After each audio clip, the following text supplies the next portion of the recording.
Եկեք անցնենք լցոնման փափուկ միջուկի տեղադրման փուլին։ Ես ձեռքիս տակ ունեմ լցոնման փափուկ ամպի նման նյութ, որն արդեն ներառված է ձեր հավաքածուի մեջ։ Գիտեմ, շատ գայթակղիչ է ուղղակի ամբողջը միանգամից լցնել մեջը, բայց մի փոքր սպասեք։ Մենք օգտագործելու ենք շերտ առ շերտ մոտեցումը։ Սկզբում զգուշությամբ վերցրեք մի շերտ լցոնման նյութ և հարթեցրեք այն այնքան, որ համապատասխանի այն հատվածի տրամագծին, որով աշխատում ենք։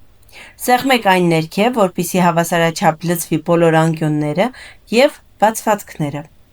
Հաջորդ շերտի համար վերցրեք մի փոքր ավելի մեծ քանակությամբ, չափից շատ չանեք, եթե լցոնման նյութը շատ լինի, թելը կարող է ձգվել, թողնելով բացեր հատերի մեջ։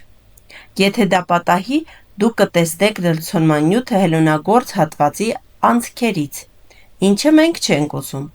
Ինչպես տեսնում եք, իմ փափուկ խաղալիքը սկսել է ունենալ գեղեցիկ կլոր ձև։ Եվ ի դեպ, ես նույնիսկ հավաքածուի մեջ եղած ամբողջ լցոնման նյութը չեմ օգտագործել, այսինքն թե որքան լցոնման նյութ օգտագործել, դա արդեն կախված է նրանից, թե որքան խիտ եք հելունագործում։ Կասեի, որ այսքան լիովին բավարար է փոքրիկ մարմինն այս հմայիչ ձևով տեսքը ստանալու համար։ Վայելեք ձեր փոքրիկ խաղալիքի լցոնման ընթացքը։ Շարունակեք շերտ լցոնել այն։